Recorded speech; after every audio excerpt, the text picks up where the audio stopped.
주님을 경외하고 주님의 계명을 크게 즐거워하는 사람은 복이 있다. 오늘은 주연절 5째 주일입니다. 말씀의 빛으로 우리를 인도하시는 하나님께 경배와 영광을 올려드립시다. 아멘.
저희를 부르셔서 경배할 수 있게 하시니 감사드립니다.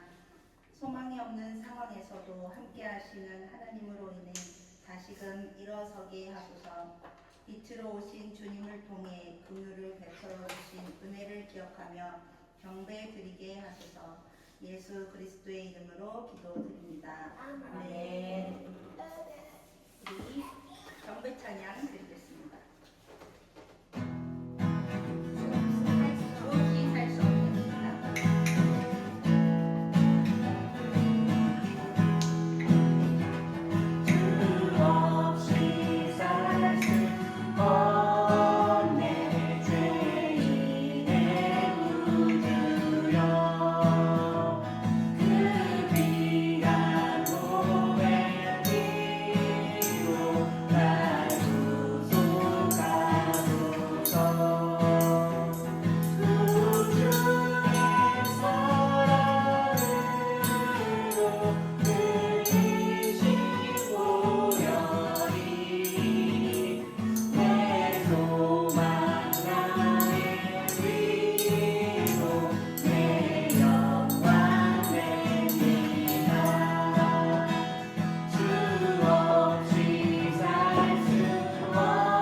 같이 일어나 찬양하겠습니다.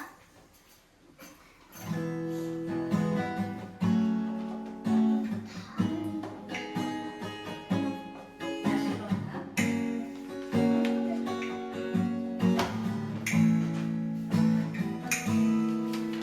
나는 내 마음의 복음이 그랬던 곳에서 다시 아버지를 만나고 주님 마음에 연약한 눈물의 끝에서 또 나를 반겨주시네. 아까 생각했던 그의 부르심 다시 나를 행복해 하시네. 다시 일어나 주를 예배하니 내 모든 기쁨이 되리. 내 기쁨 되어 삶의 모든 순간을 주께 다 내어드리니.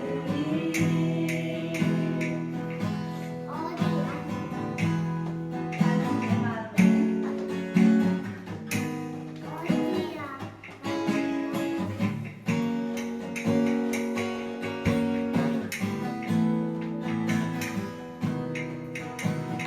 내 마음에 나는 내 마음의 복음이 그랬던 곳에서 다시 아버지를 만나고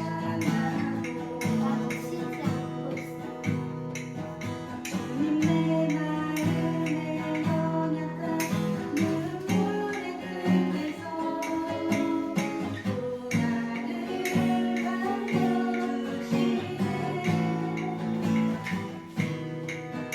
잠깐 생각했던 그의 부르심 다시 나를 행복해 하시네.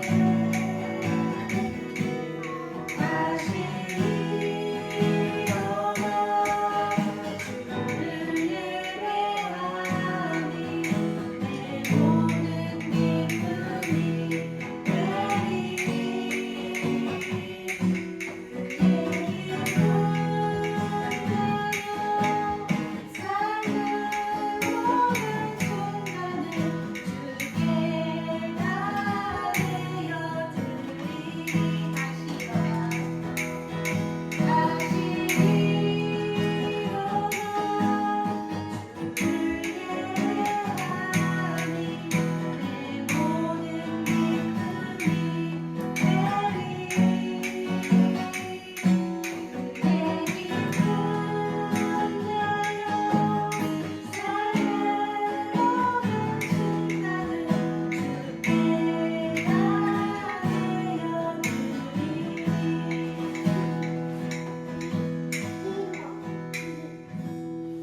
악인은 이것을 보고 화가 나서 이를 갈다가 사라질 것이다.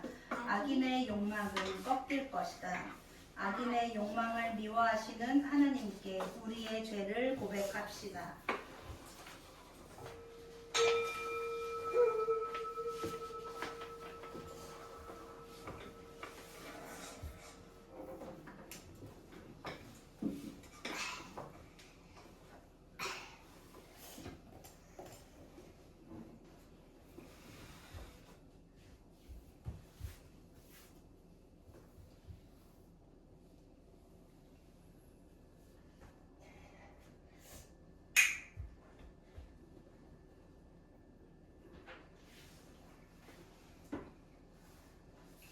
내가 잠시 너를 버렸으나 큰 긍휼로 너를 다시 불러들이겠다.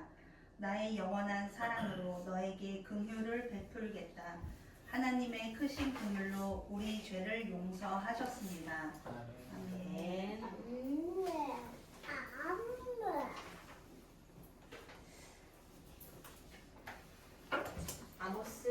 5장 7절에서 15절 말씀입니다. 이스라엘 자손아, 나에게는 너희가 에티오피아 사람들과 똑같다. 나 주가 하는 말이다. 내가 이스라엘을 이집트 땅에서 블레셋 족속을 크레테에서 시리아 족속을 기르에서 이끌어내지 않았느냐. 나 주 하나님이 죄지은 이 나라 이스라엘을 지켜보고 있다. 이 나라를 내가 땅 위에서 멸하겠다. 그러나 야곱의 집안을 모두 다 멸하지는 않겠다. 주님께서 하시는 말씀이다. 똑똑히 들어라. 내가 이제 명령을 내린다. 곡식을 채질하여서 돌멩이를 하나도 남김없이 골라내듯이 세계 만민 가운데서 이스라엘 집안을 채질하겠다. 나의 백성 가운데서 재앙이 우리에게 덮치지도 않고 가까이 오지도 않는다 하고 말하는 죄인은 모두 칼에 찔려 죽을 것이다. 그날이 오면 내가 무너진 다윗의 초막을 일으키고 그 터진 울타리를 고치면서 그 허물어진 것들을 일으켜 세워서 그 집을 옛날과 같이 다시 지어놓겠다. 그래서 에돔 족속 가운데서 남은 자들과 나에게 속해 있던 모든 족속을 이스라엘 백성이 차지하게 하겠다. 이것은 이 일을 이루실 주님의 말씀이다. 주님께서 하시는 말씀이다. 그 때가 되면 농부는 곡식을 거두고서 곧바로 땅을 갈아야 하고 씨를 뿌리고서 곧바로 포도를 밟아야 할 것이다. 산마다 단 포도주가 흘러나와서 모든 언덕에 흘러 넘칠 것이다. 내가 사로잡힌 내 백성 이스라엘을 데려오겠다. 그들이 허물어진 성읍들을 다시 세워 그 안에서 살면서 포도원을 가꾸어서 그들이 짠 포도주를 마시며 과수원을 만들어서 그들이 가꾼 과일을 먹을 것이다. 내가 이 백성을 그들이 살아갈 땅에 심어서 내가 그들에게 준 이 땅에서 다시는 뿌리가 뽑히지 않게 하겠다. 주 너의 하나님의 말씀하신다. 아멘. 이 말씀 따라 사는 동안 지치지 않게 하시고 이 말씀 따라 사는 동안 주의 나라 이루소서. 다 함께 서신의 말씀 로마서 8장 12절에서 17절 말씀 읽겠습니다. 그러므로 형제 자매 여러분, 우리는 빚을 지고 사는 사람들이지만 육신의 빚을 진 것이 아닙니다. 우리는 육신을 따라 살아야 할 존재가 아닙니다. 여러분이 육신을 따라 살면 죽을 것입니다. 그러나 여러분이 성령으로 몸의 행실을 죽이면 살 것입니다. 하나님의 영으로 인도함을 받는 사람은 누구나 다 하나님의 자녀입니다. 여러분은 또다시 두려움에 빠뜨리는 종살이의 영을 받은 것이 아니라 자녀로 삼으시는 영을 받았습니다. 그래서 우리는 그 영으로 하나님을 아빠, 아버지라고 부릅니다. 바로 그때에 그 성령이 우리의 영과 함께 우리가 하나님의 자녀임을 증언하십니다. 자녀이면 상속자이기도 합니다. 우리가 그리스도와 함께 영광을 받으려고 그와 함께 고난을 받으면 우리는 하나님이 정하신 상속자요 그리스도와 더불어 공동 상속자입니다. 이 말씀 따라 사는 동안 지치지 않게 하시고 이 말씀 따라 사는 동안 주의 나라 이루소서. 복음의 말씀 마가복음 3장 31절에서 35절 말씀입니다. 그때 예수의 어머니와 동생들이 찾아와 밖에 서서 사람을 들여보내어 예수를 불렀다. 무리가 예수의 주위에 둘러 앉아 있다가 그에게 말하였다. 보십시오. 선생님의 어머니와 동생들과 누이들이 바깥에서 선생님을 찾고 있습니다. 예수께서 그들에게 대답하셨다. 누가 내 어머니이며 내 형제들이냐?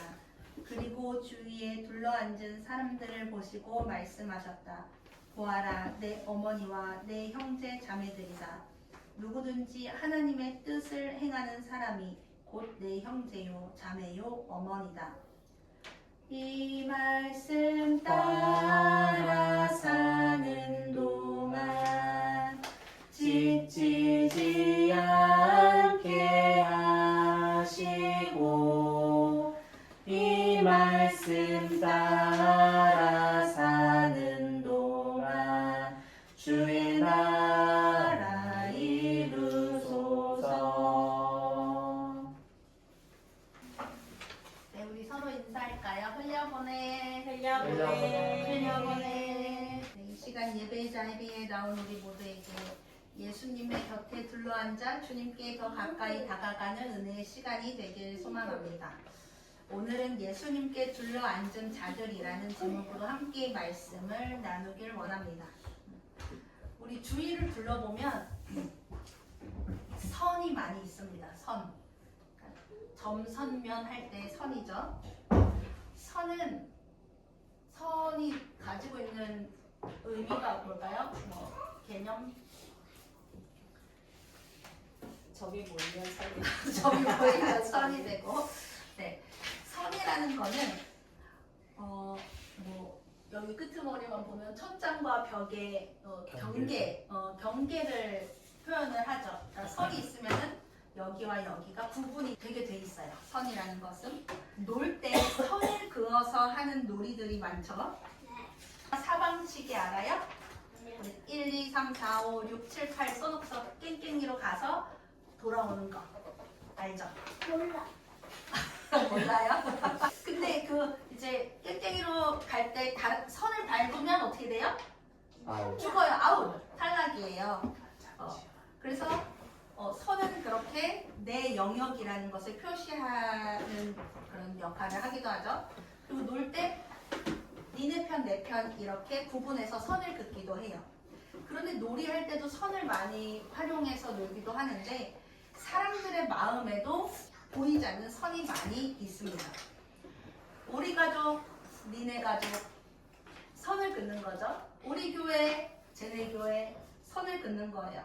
나랑 친한 사람, 나랑 안 친한 사람 이렇게 선을 긋기도 합니다. 사람들은 생각하지 못하게 굉장히 많은 선을 그으면서 살아가고 있어요. 근데 이렇게 선을 긋고 편을 가르는 것은 사실은 우리 스스로를 좀 보호하는 방법 중에 하나이기 때문에 많은 사람들이 마음의 선, 구분을 그으며 살아갑니다. 왜냐하면 선을 그으면 선 밖에 있는 사람은 다른 편이지만 선 안에 있는 사람은 누구 편이에요? 내 편, 우리 편이 되기 때문에 나를 보호하는 방법으로 선을 그으면서 살아가기도 합니다. 그러면 가족들은 내 편일까요? 가족들은 내 편이에요? 네. 가족들은 내 편이라고 보통 생각하죠. 내가 소중하게 생각하는 친구가 있어요. 그 친구는 정말 내가 힘들 때 어려울 때 나의 편이 되어줄까요? 내 편인가요? 몰라요. 친구가 있어요. 친구가 엄마 친구가 있어요. 내 편이라고 생각한 가족, 친구들이 나를 미워하고 의심하고 나를 오해한다고 생각하면 어떤 마음이 들 것 같아요? 믿었어. 근데 그 친구가 결국에 내 편이 아니야. 그러면 속이 상하겠죠? 많이 실망감을 가지게 될 거예요. 왜요? 최근에 경험담이신 건가요? 제 친구들은 좋아요. 마가복음 3장에서 예수님에게 가족들이 찾아옵니다. 그런데 가족이라는 것은 선 안에 있는 사람들일까요? 선 밖에 있는 사람들일까요? 선 안에 있는 사람들이에요. 근데 오늘 본문에 보면은 이상한 상황을 볼 수 있어요. 예수님이 계신데 가족들이 왔어요. 가까이 예수님께 와도 무리가 없는 사람들인데 말씀에 보면 바깥에 서서 사람들을 시켜서 예수님을 부르는 것이었습니다. 왜 그랬을까요? 이 가족들은 21절에 보면 예수의 가족들이 예수가 미쳤다는 소문을 듣고서 그를 잡으러 나섰다 라고 기록되어 있어요. 가족이지만 예수님을 믿지 못하고 기이한 일을 행한대 라면서 의심하고, 사람들이 저 예수 미쳤다라는 소문만 듣고 예수님을 붙잡으러 온 상황이었던 거예요. 가족이라면 한 집에 같이 있어야 하고 곁에 있어야 했던 가족들이, 예수님의 가족들은 그 선 바깥에서 거리가 먼 상태에서 있었다는 거예요. 우리는 가족인가요? 흘려보내는 교회 안에서 가족이죠. 네, 맞아요. 교회라는 공동체 안에서 우리 한 가족이고, 우리 많이 얘기하죠. 하나님을 믿는 사람들은 주님 안에서 한 가족이라고 했어요. 그래서 우리는 이렇게 가까이 한 집 안에 머물러 있죠. 한 교회 안에 머물러 있죠. 그런데 예수님을 찾아온 가족들은 집 안으로 들어오지 않았다라는 거예요. 그 가족들은 다른 사람을 시켜서 예수님을 부르죠.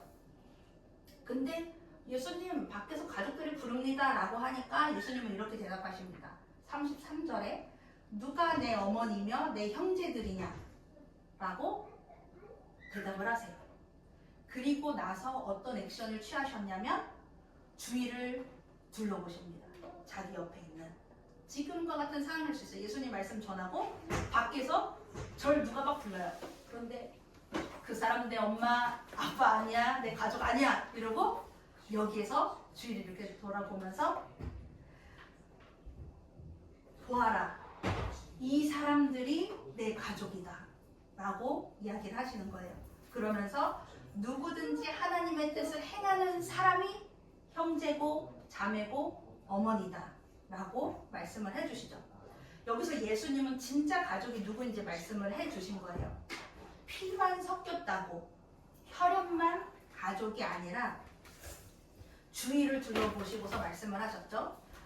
내 곁에 있는 하나님의 뜻을 행하는 사람이 나의 가족이다.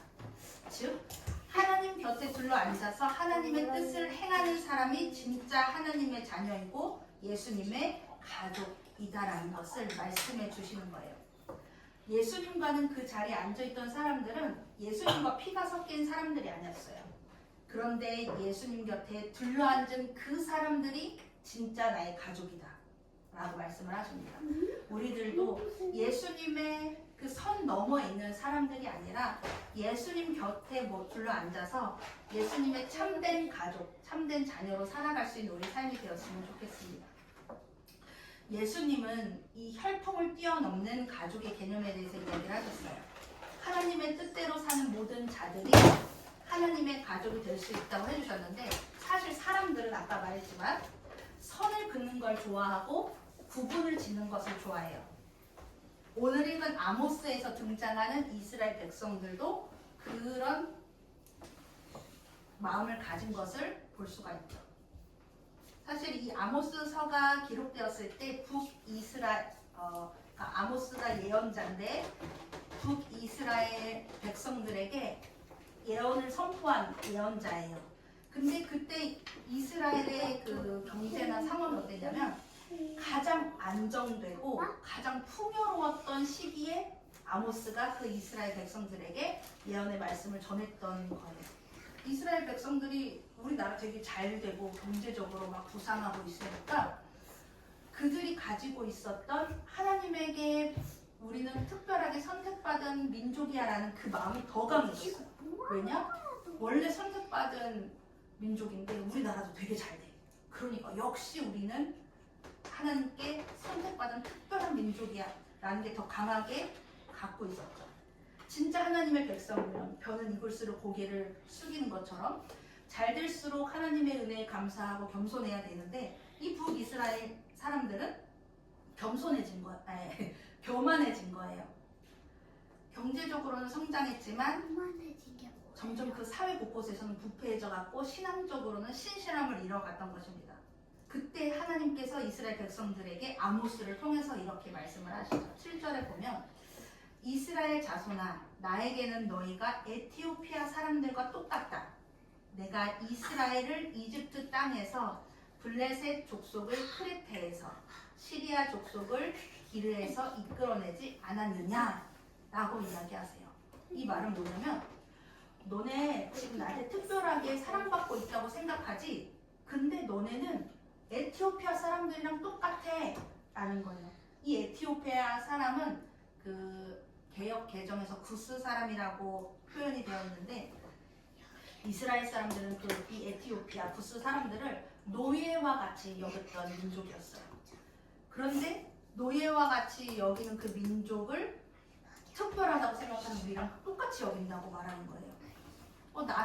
나만 사랑받고 있어 라고 생각했는데 내가 싫어하던 쟤도 똑같이 사랑받고 있다는 것과 똑같은 상황이죠.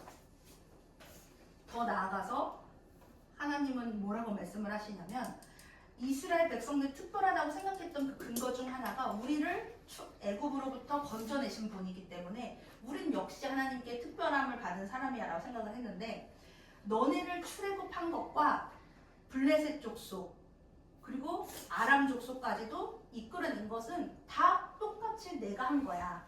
너네만 애굽으로부터 건져낸 게 아니라 이방 민족들도 그들의 모든 것을 내가 다 이끌어내고 내가 다 한 거야 라고 이야기를 하는 거예요. 그러니까 하나님은 여기서 너네 이스라엘 너네만의 하나님이 아니야. 나는 모든 민족의 하나님이야 라고 말씀을 해주시는 거죠. 그리고 이 교만한 이스라엘 백성들을 곡식을 채질을 하듯이 돌멩이를 이렇게 걸러내듯이 너네 이스라엘 백성들 중에서 죄인들 다 걸러내서 멸해버릴 거야 라고 말씀을 하는 거죠. 우리는 심판받지 않을 거야. 우리 하나님께 사랑받는 민족이니까 라고 하는 너네들 다 골라내서 그 교만한 너희들 다 멸할 거야. 심판할 거야 라는 말입니다. 이스라엘 백성들은 충격을 받았죠. 상실감 충격을 받았을 거예요. 근데 하나님은 너네 심판해버릴 거야 라는 심판의 말씀으로 끝내지 않고 이어서 기록된 끝의 말씀들은 다시 다윗의 초막을 일으키실 거고 허물어진 것을 일으켜서 옛날과 같이 다시 회복시키겠다고 약속을 하고 계십니다. 그러니까 하나님이 심판하겠다라는 하나님의 심판은 심판을 위한 심판이 아니라는 거예요. 무너진 관계를 다시 세우기 위한 심판이고 너희 몸만 와서 지금 몸만 여기에 둘러앉아서 하나님의 백성인 척 껍데기 신앙인 너희들을 하나님의 뜻을 신실하게 행하는 진짜 백성으로 세우기 위한 심판이라는 거예요. 진짜 하나님의 백성, 진짜 하나님의 자녀가 되기를 원하는 것이죠. 하나님의 사람들은 하나님의 본캐가 심판자 하나님이라고 생각을 해요. 그런데 하나님의 부캐인 심판자 하나님은 부캐예요. 하나님의 본캐는 사랑의 하나님, 창조주 하나님이라는 겁니다. 그래서 부캐, 심판의 하나님 바라보는 것이 아니라 우리도 하나님의 본캐인 사랑의 하나님, 창조주 하나님을 바라보는 신앙을 갖길 원합니다. 하나님은 우리를 새롭게 만들어가길 원하시는 분이지 심판을 원하는 분이 아니시기 때문입니다. 하나님은 로마서 말씀을 보면 바울을 통해서 우리를 당신의 자녀로 삼으셨다라고 말하고 있어요. 그러면서 이렇게 말하죠. 우리는 더 이상 육신의 빚진 자가 아니다 라고 말합니다. 육신을 빚졌다 라는 것은 무슨 뜻일까요? 빚졌다라는 것은 내가 그 상대방한테 무언가 꼬았다라는 거죠. 그래서 나의 소유가 내 것이 아니게 되는 상황이에요.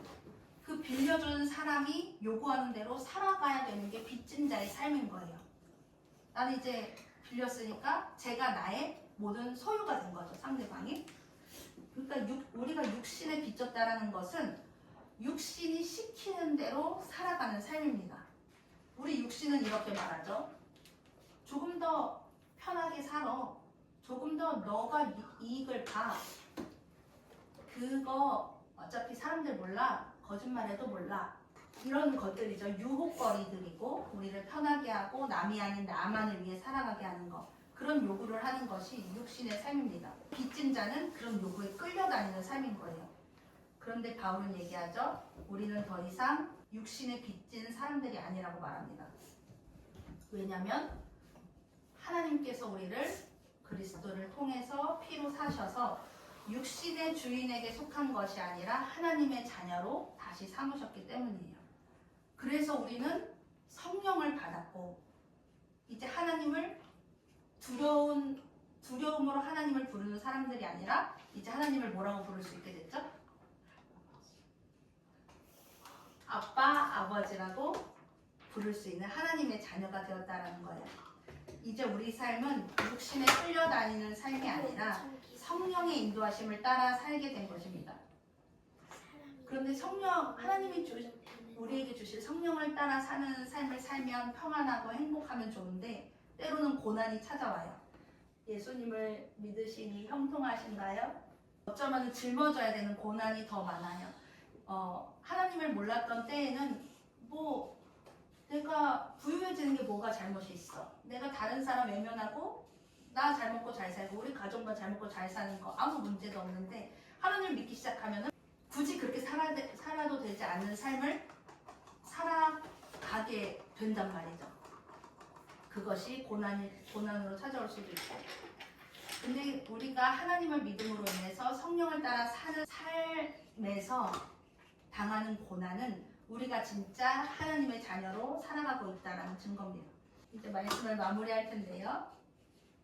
예수님은 혈통이 아니라 예수님 주위에 둘러앉아 하나님의 뜻을 행하는 사람이 당신의 가족이라고 말씀을 하셨습니다. 우리도 예수님 곁에 둘러앉은 자들이 되어서 하나님의 뜻을 구하고 하나님의 뜻대로 살아가는 진짜 하나님의 가족이 되기를 소망합니다. 그리고 아모스를 통해서 하나님은요, 이스라엘만의 하나님이 아니라 모든 민족의 하나님이심을 드러내셨어요. 무너진 것을 다시 세우시겠다고 약속하셨습니다.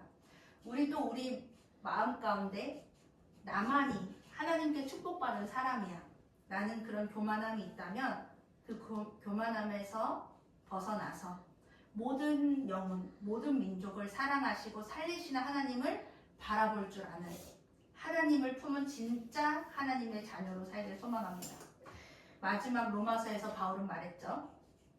우리는 더 이상 육신의 빚진 자가 아니라 성령의 인도하심을 따라 살아가는 하나님의 자녀라고 말했습니다. 이번 한 주도 우리가 성령의 인도하심을 따라 하나님의 뜻을 살아내는 참된 하나님의 자녀로 살아가는 우리가 되기를 소망합니다. 하나님, 우리를 종이 아닌 하나님의 자녀로 불러주심에 감사합니다. 하나님의 자녀된 자로서 욕심과 두려움에 끌려다니지 않게 하시고 성령의 인도하심 따라 하나님의 뜻을 행하며 살아가게 하소서. 껍데기만 남아있는 신앙이 아니라 주님 곁에서 진짜가 되기 위해 분별하며 겸손하게 살아가는 우리가 되게 하소서. 우리를 자녀 삼아 주신 사랑의 주 예수 그리스도의 이름으로 기도드립니다. 아멘. 우리 봉헌 찬양 50장 찬양하겠습니다.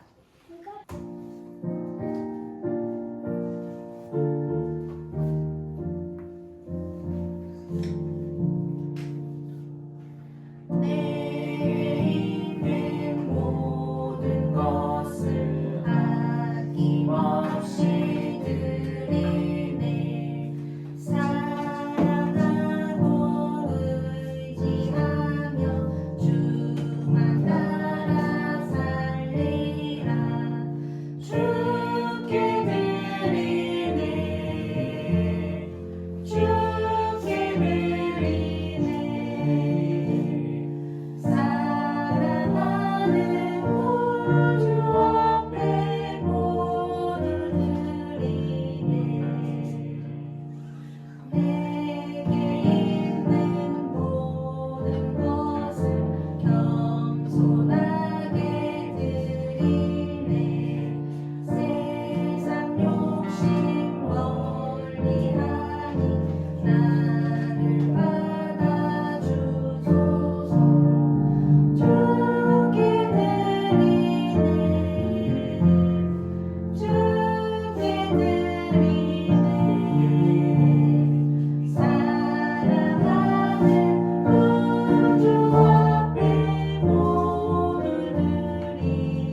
않고 늘 우리와 동행하시고 우리의 삶을 인도하신 주님께 감사드립니다.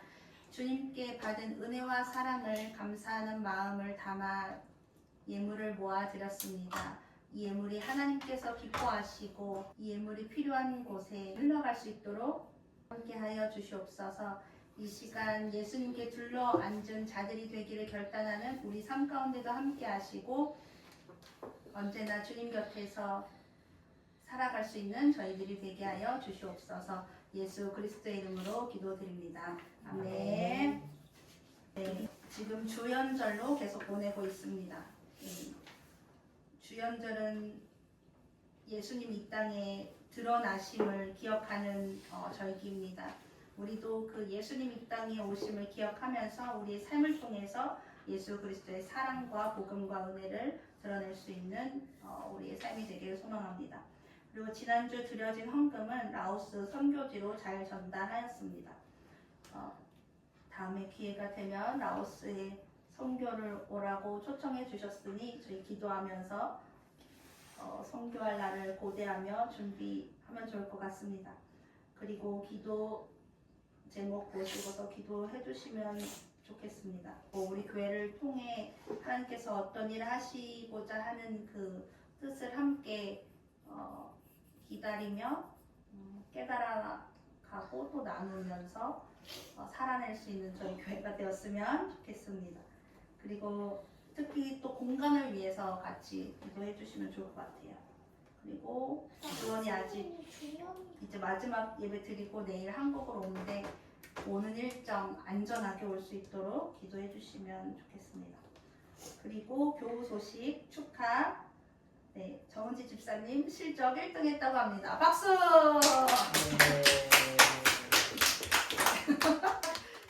날마다 더하는 은혜가 있기를 소망합니다. 그리고 졸업식이 이번 주 목요일에 있습니다. 네, 시간 되시면 함께 해주시면 감사하겠습니다. 나머지 모임은 참고해 주시면 되겠습니다.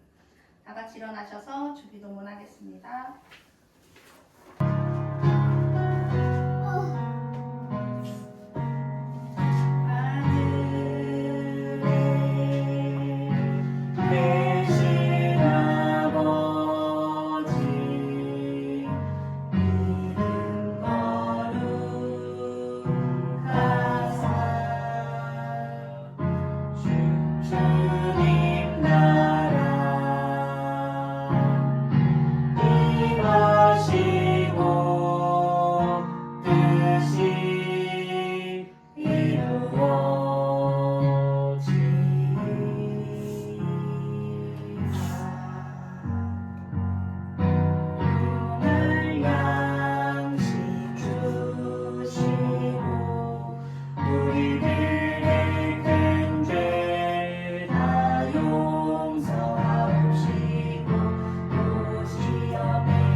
하나님께 감사해요.